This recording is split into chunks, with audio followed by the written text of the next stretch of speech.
Halogen डेरिव्हेटिव्हला सुरुवात केलेली होती. त्याच्यामध्ये आपण त्याचं इंट्रोडक्शन कोणते टॉपिक कव्हर करणार आहोत ते बघितलेलं होतं. आता नेक्स्ट टॉपिक जो आहे तो आहे नॉमेनक्लेचर ऑफ हॅलोजन डेरिव्हेटिव्ह.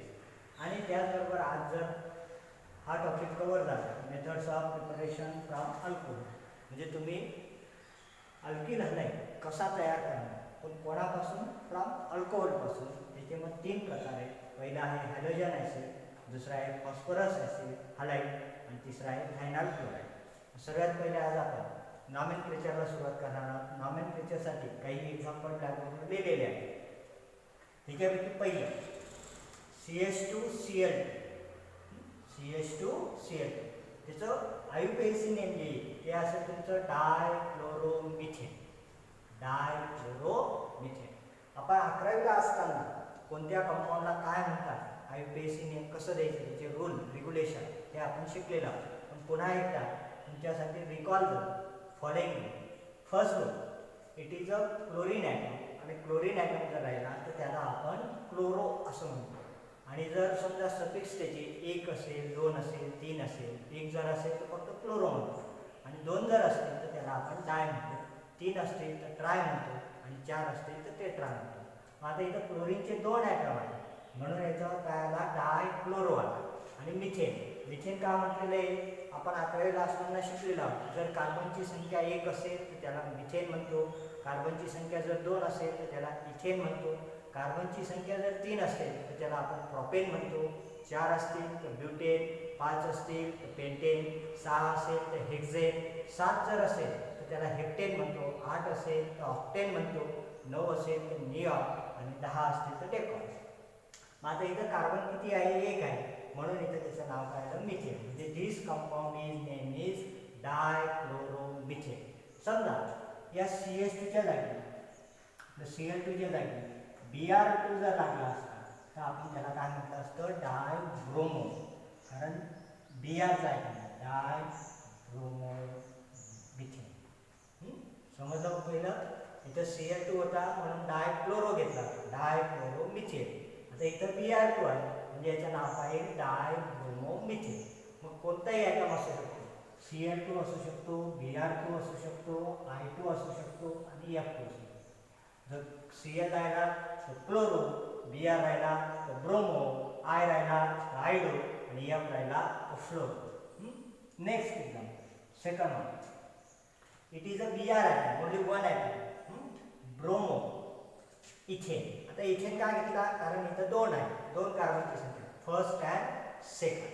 मग this compound name is bromo ethane. जर समजा इथं Cl लागला असता तर त्याला काय नाव दिलं असतं तुम्ही, क्लोरो इथेन.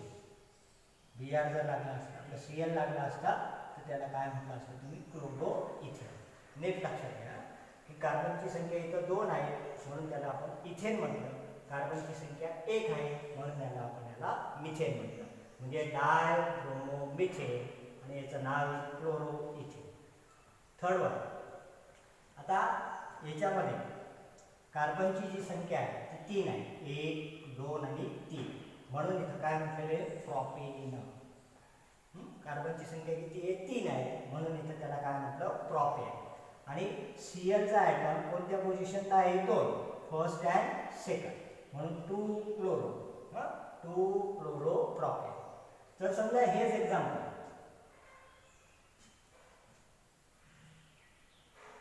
CH3, CH2 आणि CH2Cl राहिला असता, CH2Cl असता. इथं 1, 2 आणि 3 किती आहे, तिथं 3 कार्बन आहे, 3 कार्बन आहे म्हणून प्रोपेन. पण Clची जी पोझिशन आहे ती या कार्बनला, मग सुरुवात जर इकडनं केली तर 1, 2 आणि 3, मग तुम्ही काय 3 क्लोरो लिहिणार का, तर इथे एक रूल असा आहे की जिथून Clचा ॲटम लागलेला आहे तिथून सुरुवात करायची, म्हणजे 1, 2 आणि 3, म्हणजे first, second and third. Third आहे म्हणून प्रोपेन, आणि इथं फर्स्ट 2च्या ठिकाणी काय, first 1 chloro propane. Third one. Fourth one. आता सुरुवात आपली तोच रूल आहे, सुरुवात कुठून करणार, जिथून हॅलोजनचा आयटम लागलेला आहे तिथून सुरुवात करायची, फर्स्ट, सेकंड, थर्ड. 3 आहेत म्हणून प्रोपेन. फर्स्टला काय आहे ब्रोमो, A1 ब्रोमो, आणि 2ला हा मिथिलचा ग्रुप CH3ला आपण काय म्हणतो मिथिल. म्हणजे या कंपाऊंडचं नाव येईल 1 ब्रोमो 2 मिथिल प्रोपेन. आता समजा या CH3च्या जागी CH3 CH2 लागला असता तर हा कोणता कंपाऊंड आहे इथिल. एक नीट लक्षात घ्या, एक मिथिलचा असतो आणि दुसरा इथिलचा असतो. म्हणजे या कंपाऊंडचं नाव आलं असतं 1 2 3 आहे म्हणून प्रोपेन, फर्स्टला ब्रोमो आणि सेकंडला कोणता आहे इथिल. म्हणून या कंपाऊंडचं नाव काय येईल 1 bromo 2 ethyl propane. Fourth one, सुरुवात जिथून हायड्रोजनचा ॲटम लागलेला आहे तिथूनच सुरुवात करायची. First, second, third. 3 आहेत म्हणून प्रोपेन. फर्स्टला क्लोरो आहे, फर्स्ट क्लोरो, आणि सेकंडला मिथिलचे 2 ग्रुप आहेत म्हणून इथं काय घेणार 2-2. 2 आहेत म्हणून डाय, आणि कोणता ग्रुप आहे मिथिलचा. म्हणून या कंपाऊंडचं नाव येईल 1 क्लोरो 2 डाय मिथिल प्रोपेन. समजलं? समजा इथं CH इथिलचा ग्रुप राहिला. अगेन फर्स्ट, सेकंड, थर्ड 3 आहेत म्हणून प्रोपेन. फर्स्टला क्लोरो आणि सेकंडला कोणता ग्रुप आहे इथिलचा. किती आहे 2 आहेत म्हणून इथं काय आला असता 2 diethyl propane.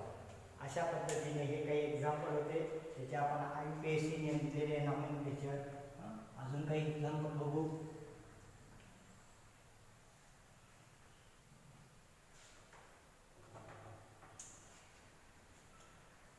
CH3 CH2 CH2 CH3 Br. हे सिंपल एक्झाम्पल. ते कंपाऊंडचं नाव, एकूण कार्बन किती आहे ते बघायचं. सुरुवात कुठून करणार जिथून हायड्रोजनचा ॲटम लागलेला आहे तिथून. म्हणजे सुरुवात इकडनं न होता इकडनं 1 2 3 अँड 4 आहेत म्हणून ब्युटेन. हे नीट लक्षात घ्या. आपण 11वीला असताना शिकलेला कार्बनची संख्या किती आहे त्याच्यावरून त्याचं ते नाव आहे. आणि E का लागलेला आहे कारण इथं सिंगल बॉन्ड प्रेझेंट आहे. मग ब्युटेन 4 कार्बन आहेत म्हणून ब्युटेन, आणि कोणता ॲटम आहे हा ब्रोमो BROM ब्रोमो ब्युटेन, आणि त्याची पोझिशन फर्स्ट. म्हणजे हा कंपाऊंडचा नाव आहे 1 bromo butane. Second CH3 CH2 CH CH3 CH3 CH2 and Cl. Again, write the root. Beginning of this compound is this 1 2 3 4 5. एकूण कार्बन किती आहे 5 आहे. 5 म्हणून पेंटेन.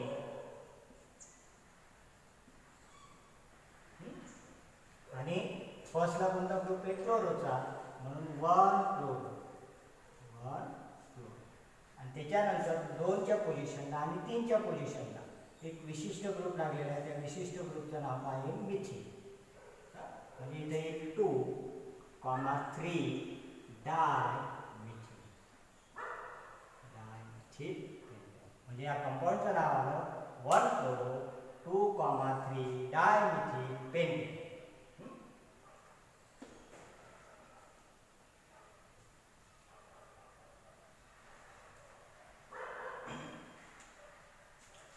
काही बेन्झीनचे एक्झाम्पल. बेन्झीनच्या रिंग CH2R.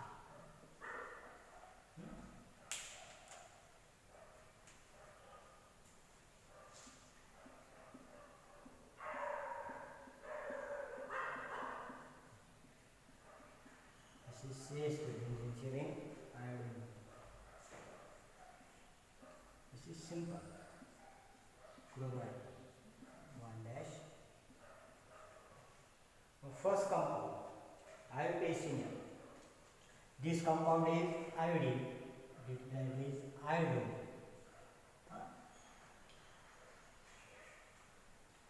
आणि बेन्झीनची रिंग जर असेल तर त्याला आपण फिनेल म्हणतो. बेन्झीन नाही म्हणत ना, नीट लक्षात घ्या. त्याचं तुम्ही लिहा आयडोबेन्झीन. आयडोबेन्झीन म्हणत नाही. जर बेन्झीनची रिंग असेल तर त्याला फिनेल म्हणतो. आणि इथं आता कार्बन किती आहे याला? एक आहे. जर एक कार्बन राहिला तर त्याला आपण काय म्हणतो? मिथेन. म्हणजे this compound name is iodophenyl methane. Iodophenyl methane. आता इथं 1 iodo 4 methyl 1 iodo 4 methyl benzene. This compound name is 1 iodine 4 methyl benzene. किंवा आपण 11वीला असताना अरोमॅटिक कंपाऊंड मध्ये शिकलेला, जर बेन्झीनची रिंग असेल आणि बेन्झीनच्या रिंगला जर CH3 ग्रुप अटॅच असेल तर त्याला आपण टोलून म्हणतो. आणि this is आयडो group. This is 4 आयडो. आता समजा नेहमी आपला रूल पहिला तोच आहे. सुरुवात कुठून करणार? तिथून आयोडीनचा ग्रुप. आयोडीन हा हॅलोजनचा ॲटम आहे, तिथून सुरुवात करायची. First, second, third, fourth. म्हणून फर्स्ट आयोडो म्हणजे 1 आयोडो 4 मिथिल, कारण हा मिथिलचा ग्रुप आहे. 1 आयोडो 4 मिथिल बेन्झीन. किंवा बेन्झीनच्या रिंगला जर CH3चा ग्रुप अटॅच असेल तर त्याला आपण काय म्हणतो? टोलून. मग इथून जर सुरुवात केली तर first, second, third and fourth. म्हणजे इथे 4 iodo 2. This compound name is 1 iodo 4 methyl benzene और 4 आयडो टोलून. आता इथं सुरुवात कुठून कराल? जिथून क्लोरीनचा ॲटम आहे म्हणजे हॅलोजनचा ॲटम आहे तिथून. First, second, third. मग आता इथं 2 ॲटम आहेत म्हणजे याचे फर्स्ट 2 नाही 3 डायक्लोरो बेन्झीन. डायक्लोरो बेन्झीन म्हणजे this compound name is 1,3 dichloro benzene.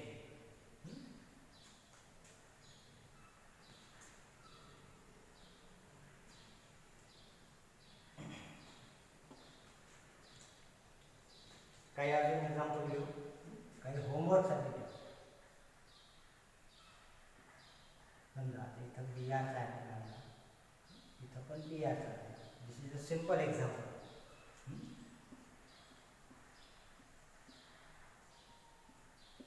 It is CH3 this बिया.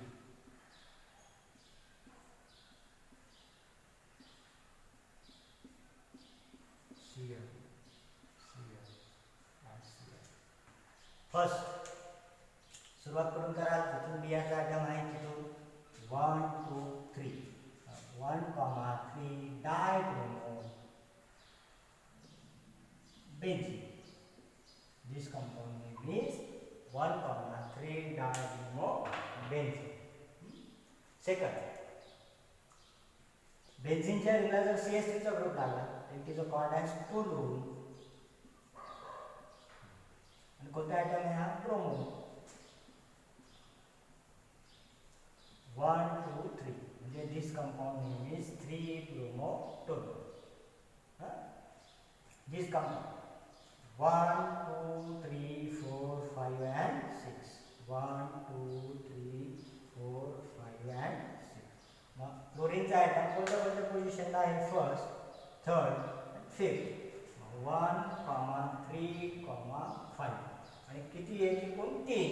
म्हणून tri chloro benzene. This compound name is 1, 3, 5 trichloro benzene. It is a nomenclature of halogen derivatives. Some example solved in this classroom.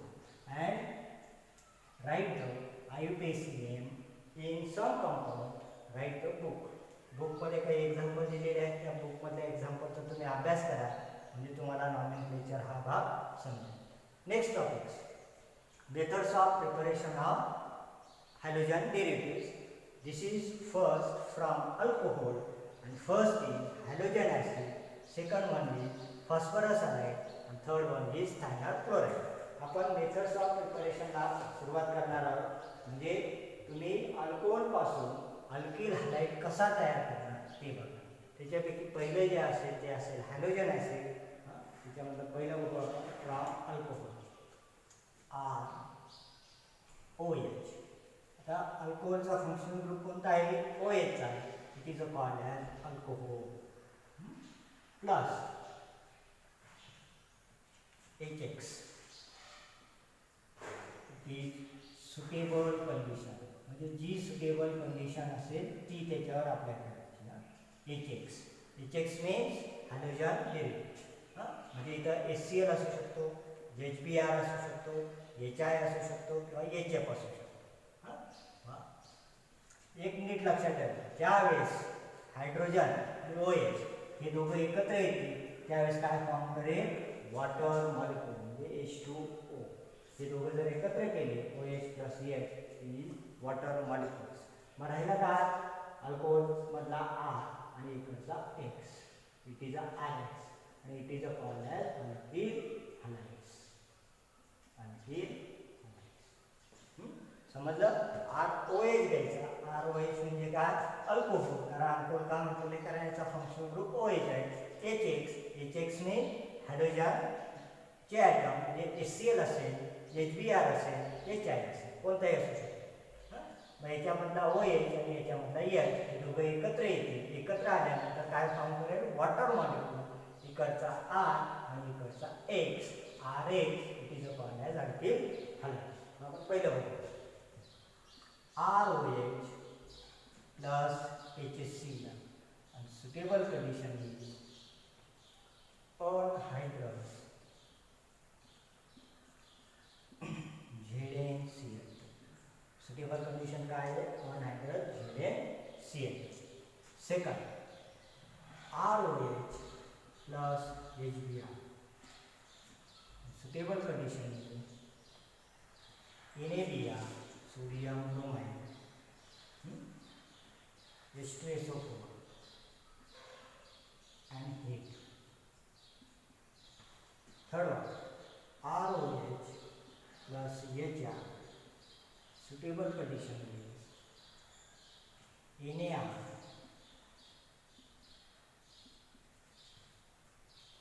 H3PO4 तर इथं जसं वरचं आहे तसं this OH and this CH it is a form H2. this OH and this CH it is a form again H2O. this OH and this CH it is a form H2O.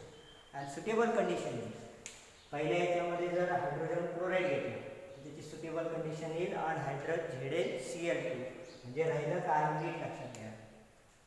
इकडचा R इकडचा Cl it is a alkyl halide आणि plus H2. Second one HBr. Suitable condition काय आहे?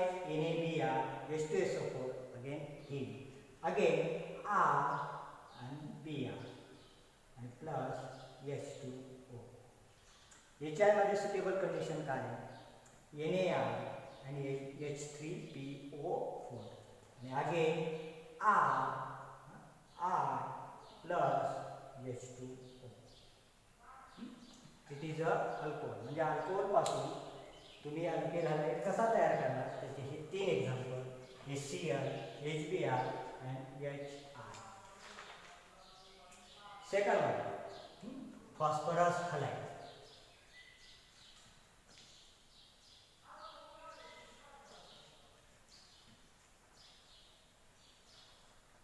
phosphorus halide 3ROH again plus PX3. आता PX3 च्या जागी काय असू शकतो? PCl3 पण असू शकतो.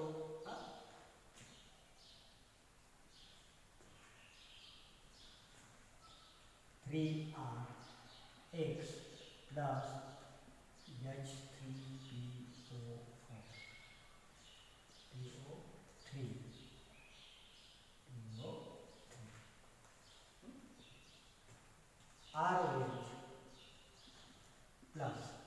PCl5 phosphorus pentachloride आणि PX3 means PCl3 phosphorus trichloride इथे येईल RCl plus HCl and plus POCl3.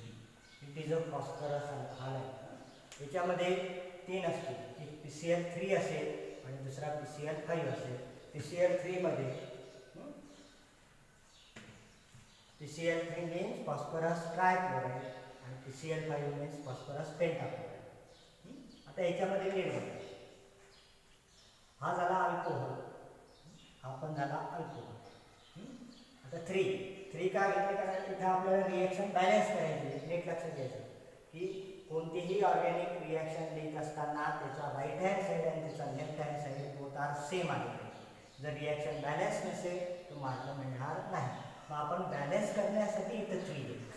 मग आता इथं एकूण आर किती आहे नीट बघा 3, एकूण ऑक्सिजन 3, एकूण हायड्रोजन 2, फॉस्फरस एकच आहे, एक्स किती आहे 3 आहे.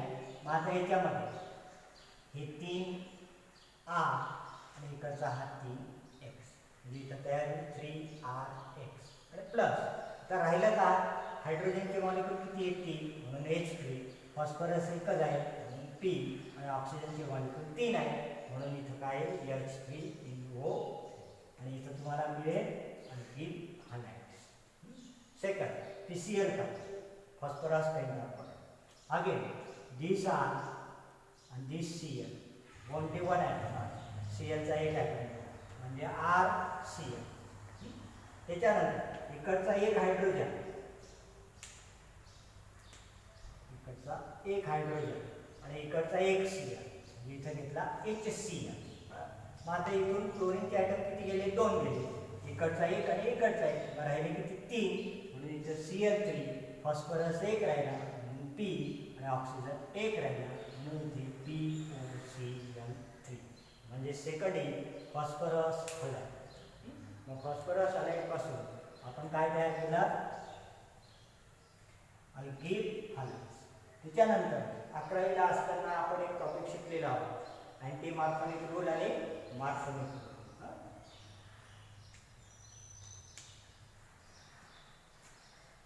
CH3 double bond CH2 double bond CH2.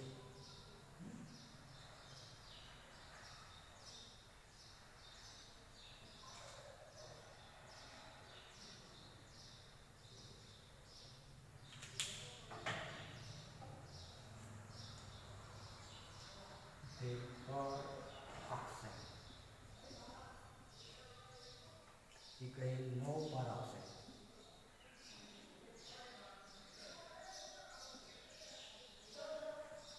Per oxide and no peroxide. आता peroxide and no peroxide. Peroxide means H2O2. No peroxide means not to the per oxide formed into this reactor. पर ऑक्साइडचा उपयोग होणार नाही कॅटॅलिस्टमध्ये. आणि इथं कोणाचा उपयोग होईल पर ऑक्साइडचा उपयोग होईल. मग इथे CH3 CH2 CH2 Br आणि तिकडे CH3 CH CH3 Br. This compound name is 1-bromo-prop and this compound name is 2-bromo-prop.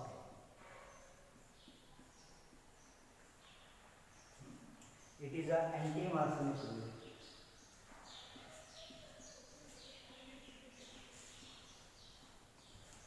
It is a Marconic rule. What is meaning by the anti-Marconic rule and Marconic? 11वीला असताना आपण एक symmetrical आणि unsymmetrical topic शिकलेला. आता what is meaning by the symmetrical आणि what is meaning by the unsymmetrical. Symmetrical means some example CH3 CH2 CH double bond CH, CH. This one example.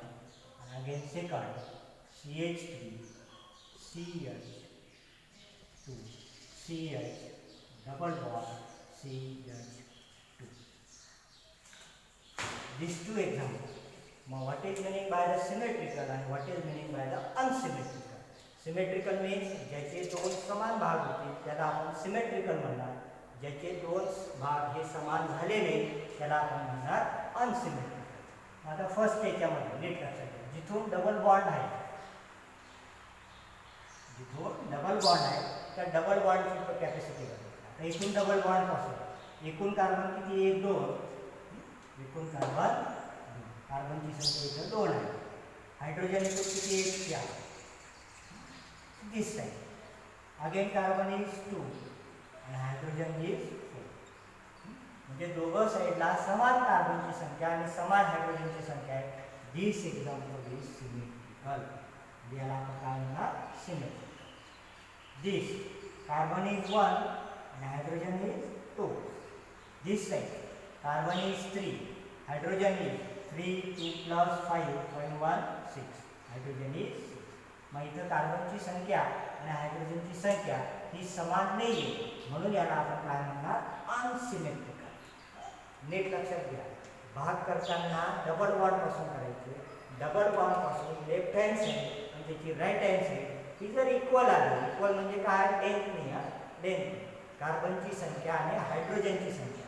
आता इथं बघा, पहिल्या याच्यामध्ये कार्बन पण इकडे 2 आहे, इकडेही 2 आहे, हायड्रोजन इकडे पण 4 आहे आणि इकडे पण 4 आहे. म्हणजे दिस एक्झाम्पल इज सिमेट्रिकल. याला आपण काय म्हणणार, सिमेट्रिकल.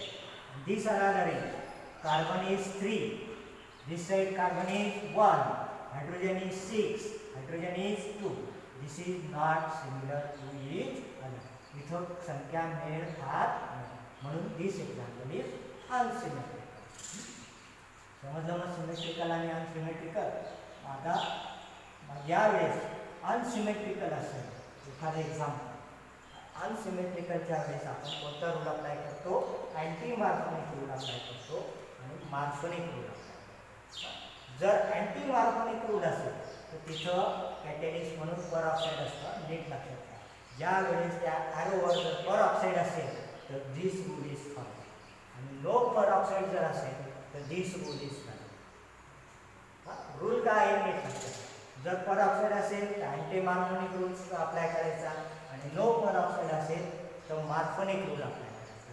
आता अँटी मार्कोनिक रूल म्हणजे काय, की याच्यामध्ये आपण ॲडिशन कोणाची करणार आहोत, HBr. ॲडिशन कोणाची करणार आहोत, HBr.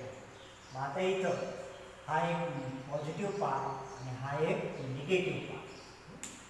This is positive part आणि दिस इज निगेटिव्ह पार्ट. मग निगेटिव्ह पार्ट जो आहे, negative part is attach less carbon, less carbon. म्हणजे जो निगेटिव्ह पार्ट असेल कोणता, HBr, HBrचा निगेटिव्ह पार्ट कोणता आहे, Br. Br ॲटम अशा कार्बनला अटॅच करायचा की ज्याची कार्बनची संख्या 1 असेल. मग दिलेले हे एक्झाम्पल आहे. This is a example of unsymmetrical. ज्या वेळेस एखादा एक्झाम्पल अनसिमेट्रिकल असेल त्यावेळेस अँटी मार्कोनिक आणि मार्कोनिक रूल हा. मग आता आपण काय शिकतोय, अँटी मार्कोनिक रूल. अँटी मार्कोनिक रूल म्हणजे काय, की जो निगेटिव्ह पार्ट असेल तो निगेटिव्ह पार्ट कोणाला अटॅच करायचा, ज्याची कार्बनची संख्या काय आहे, लेस. मग इथं कार्बनची संख्या किती आहे, 1, आणि इकडे किती आहे, हा 1 आणि हा 6. म्हणजे इकडे कार्बनची संख्या 2 आहे, इकडे कार्बनची संख्या फक्त 1च आहे. म्हणून इथं CH2 ला हा निगेटिव्ह पार्ट अटॅच केला आणि हा हायड्रोजन कोणाला अटॅच केला, इकडच्या पार्टला. आणि कोणाला द्यायचा, याला नाही द्यायचं. जिथं ज्या कार्बनमध्ये डबल बॉन्ड प्रेझेंट आहे, मग या कार्बनमध्ये आणि या कार्बनमध्ये डबल बॉन्ड आहे, मग याला दिला आपण निगेटिव्ह पार्ट आणि याला दिला आपण पॉझिटिव्ह पार्ट. लक्षात, म्हणजे इथे CH3 याला हायड्रोजन दिला, म्हणजे हा झाला CH2, double bond is cancel, CH2 आणि निगेटिव्ह पार्ट इज अटॅच. म्हणजे ज्याची कार्बनची संख्या कमी असेल त्याला निगेटिव्ह पार्ट द्यायचा. निगेटिव्ह पार्ट दिल्यानंतर कोणता रूल आपल्याला घेऊन इथं अँटी मार्फोनिक रूल. समजलं? ही अँटी मार्फोनिक रूल केव्हा अप्लाय करायचा? ज्यावेळेस पर ऑक्साईड असेल त्यावेळेस. And this IUPAC name is 1-bromo. This is another मार्फोनिक rule. आता मार्फोनिक रूल म्हणजे काय? Negative part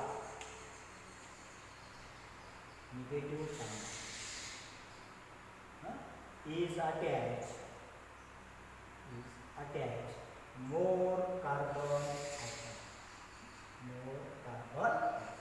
And this is called as मार्फोनिक. मग इथं आता निगेटिव्ह पार्ट कोणाला द्यायचा? ज्याची कार्बनची संख्या जास्त आहे. मग कार्बनची संख्या कोणती जास्त आहे? इकडची आहे, म्हणून याला हा निगेटिव्ह पार्ट दिला आणि पॉझिटिव्ह पार्ट कोणाला दिला? इकडचा. आणि this is a 2-bromo problem. It is a anti Markovnikov rule आणि it is a Markovnikov rule. पुन्हा एकदा सांगतो, अँटी मार्फोनिक रूल केव्हा अप्लाय करायचा? ज्यावेळेस पर ऑक्साईड असेल त्यावेळेस. आणि मार्फोनिक रूल केव्हा अप्लाय करायचा? ज्यावेळेस त्याचा नो पर ऑक्साईड असेल त्यावेळेस. मग अँटी मार्फोनिक रूल म्हणजे काय? Negative part is attach. Negative part केव्हा अटॅच कोणाला अटॅच करायचा? ज्याची कार्बनची संख्या कमी आहे, म्हणजे या आलं लक्षात. आणि हायड्रोजन कोणाला द्याल? नेक्स्ट आहे. मार्फोनिक रूलमध्ये निगेटिव्ह पार्ट कोणाला द्याल? ज्याची कार्बनची संख्या जास्त आहे, म्हणजे इकडे कार्बन किती आहे? 2 आहे, म्हणून याला दिला निगेटिव्ह पार्ट इज अटॅच आणि it is a hydrogen. It is a 1-bromo problem. It is a 2-bromo problem. आता राहिलं फक्त थायनाइल क्लोराईड. थायनाइल क्लोराईड आपण नेक्स्ट लेक्चरला अटेंड करणार. तोपर्यंत जेवढं काही झालेलं आहे त्याचा अभ्यास नीट करा.